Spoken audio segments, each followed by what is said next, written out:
তারেক রহমানের মতো ব্যক্তিকে সাদিক কায়েম বলতেছে লাথি দিয়া বাংলাদেশ ছাড়া করে দিব। চিন্তা করে দেখছেন, যদি তারেক রহমানের সমবয়সী কেউ একজন এই কথাটা বলতো মাইনে নেওয়া যাইতো, কিন্তু সাদিক কায়েমের মতো ব্যক্তি সে যদি এই কথা বলে, এগুলো কি মাইনে নেওয়া যায়?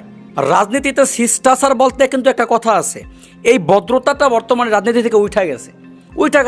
কেউ কাউকে সম্মান দিতে চায় না। যেমন এই সাদিক কায়েমের মতো ব্যক্তি, তারেক রহমানের হাঁটুর বয়সের একটা ছেলে, সে যদি এই কথা বলে, তাহলে কি এটা মাইনে নেওয়ার মতো কথা? দর্শক, কেন সাদিক কায়েম তারেক রহমানকে লাথি দিয়ে বাংলা ছাড়া করে দিতে চাইছে বা চাইতেছে, এইটা আপনাদেরকে নিশ্চয়ই আমি শোনাবো। তার আগে এই যে পাশে যে লোকটা কথা বলতেছে, তিনি বলতেছেন এই যে 7-8 দিন পরে যে বাংলাদেশে একটা নির্বাচন হবে, এই নির্বাচনটা নাকি হবে না।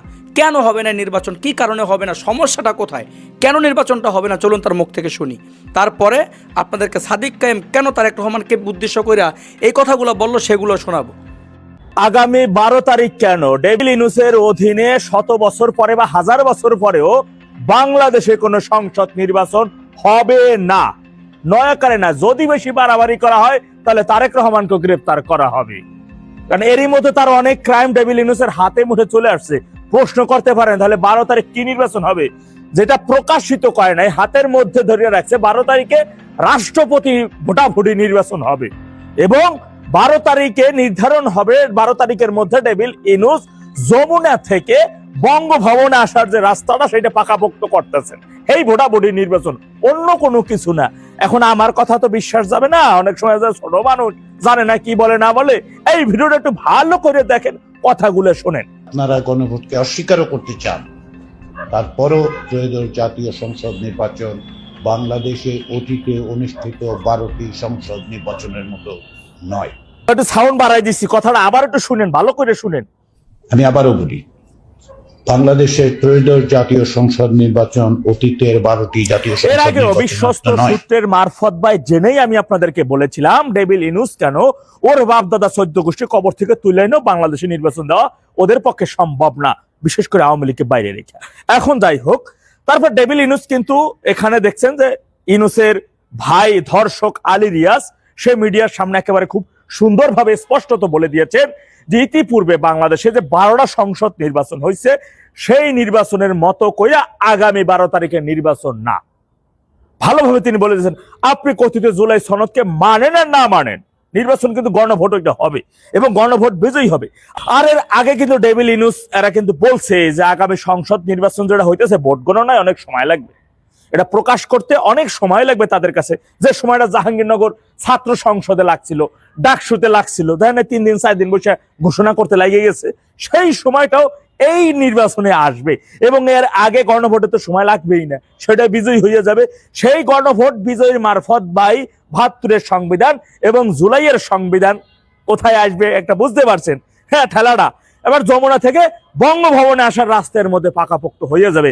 যারা এই জুলাইয়ের সংবিধান মানবে না, এই সংবিধানের বিরুদ্ধে কথা বলবে, তারা হবে নতুন বাংলাদেশের দেশদ্রোহী এবং তারা জুলাইকে মানে না, তারা তাই হবে।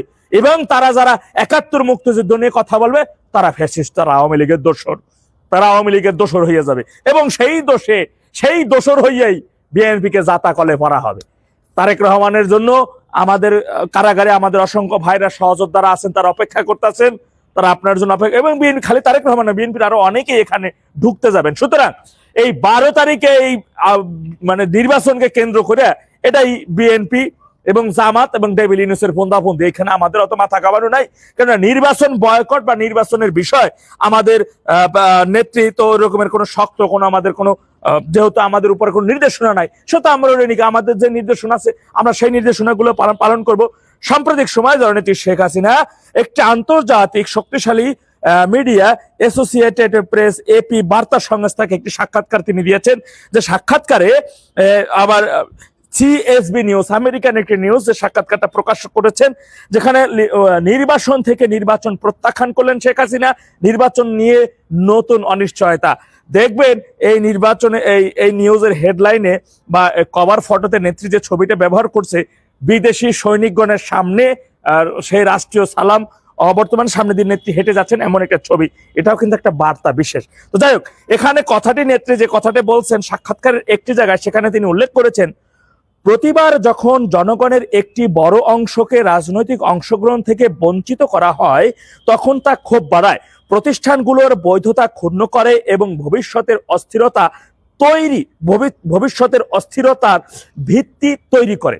কথাটা একটু ভালোভাবে কিন্তু বুঝছেন। সুতরাং আমাদের নেত্রী যেভাবে আমাদের দিক নির্দেশনা দিতেছেন, আমাদের যেভাবে নির্দেশনা আসতেছে, যেভাবে নির্দেশনার ইশারায় দিতেছেন, সেইটা আমরা আমাদের মতো করে পালন করে যাব।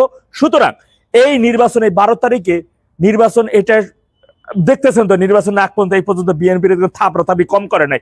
যতগুলো পাবলিক বিশ্ববিদ্যালয় হয়েছে আগে নিয়ন্ত্রণ নিয়ে নিয়েছে, এবং নির্বাচন কেন্দ্রিক জামাতের অনেকগুলো প্ল্যান আছে, যে প্ল্যানগুলো আমি এখন বলবো না, স্বার্থে বলবো না, আমাদের স্বার্থের কারণে সেগুলো প্রকাশ করবো না, যেগুলো বিশ্বস্ত সূত্রের মারফত ভাই জানতে পারছি, যেভাবে আমি জানতে পারছিলাম নভেম্বরের 28 তারিখ বেগম খালেদা জিয়া মরে গেছে, এই তথ্যগুলো। সুতরাং অনেক কথা এখানে বলা যাবে না ভিডিওর মারফত। আমি শুধু একটা কথা আপনাদেরকে বলবো, ভাইরা আমার, আওয়ামী লীগের সচেতন ভাইরা আমার, নেত্রী যে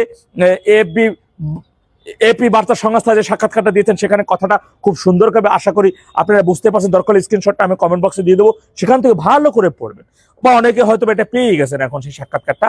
সুতরাং আমাদের কাজ হচ্ছে, আমাদের এখন সংগঠনটা কিভাবে সুসংগঠিত করা যায়, কিভাবে ভোট কেন্দ্রে সাধারণ জনগণ যাবে না, কারণ ওখানে গেলে কিন্তু পেট্রোল বোমা, টাইম বোমা, অনেক ধরনের বোমা তারা আক্রান্ত হবে, কেউ গুলি খেয়ে মারবে, কারণ অনেক হতাহত এরই মধ্যে তারা ঘটাবে। সেটা না ঘটাইতে পারলে আগামী নির্বাচন ইউনূসকে কিভাবে রাষ্ট্রপতি বানাবেন? ইউনূস হবে রাষ্ট্রপতি, জামাত ক্ষমতা। সুতরাং এখানে বিএনপি তালবাহানা করলে তারা জুলাই সনদকে মানে না, সেই জুলাই সনদ অনুযায়ী রাষ্ট্রপতি ইউনূসকে মাইনে নিয়ে, এবং ওই যে কি বলে প্রধানমন্ত্রী, ওই যে রাজাকারের বাচ্চা, ওদেরকে, ওরা যারা আছে স্বাধীনতা বিরোধী, ওদের নিয়ে। সুতরাং ওরা ওদের এই ফন্দাফন্দি নিয়ে থাকুক, আমরা কিভাবে আমাদের দেশকে জুলাই জঙ্গি স্বাধীনতা বিরোধী মুক্ত করব, সেই জন্য আমরা আমাদের সংগ্রাম অব্যাহত রাখবো। সেই জন্য আমাদের তারাই বাজাইয়া নেত্রী আমাদের যে ঐক্যবদ্ধ থাকার জন্য এবং সর্বশক্তি নিয়ে প্রস্তুত থাকার যে কড়া নির্দেশনা দিয়েছেন, সেই নির্দেশনা আমরা বাস্তবায়ন করব ইনশাআল্লাহ। খুব শীঘ্রই, অচিরেই বাংলাদেশ হবে জুলাই জঙ্গি স্বাধীনতা বিরোধীদের কবরস্থান। আমরা সম্মানিত তারেক রহমান, তিনি বিভিন্ন জায়গায় বক্তৃতা দিচ্ছে বারবার, এবং বিভিন্ন ধরনের নাটক করছে তার মঞ্চের মধ্যে। সেই নাটকের মঞ্চের মধ্যে আমরা একটিবারের জন্য হায়ের স্লোগান আমরা দেখতে পাই না, আমরা কোনো হায়ের ডায়লগ দেখতে পাই না। তাহলে আমরা কি ধরে নিব আপনি হায়ের পক্ষে অবস্থান নিচ্ছেন? না মানে হলো হাসিনা, না মানে হচ্ছে মোদি, না মানে হলো হাসিনার যে ফেসিবাদী কাঠামো সেটা রাষ্ট্রের মধ্যে রেখে দেওয়া। আপনারা কি সেই হাসিনা হতে চান? তাহলে বলে দিন, তাহলে আমরা হাসিনাকে যেভাবে ডিল করেছি, হাসিনাকে যেভাবে লাঠি দিয়ে ভারতে পাঠাই দিছি, ঠিক সেভাবে আমরা আপনার সাথে ডিল করবো।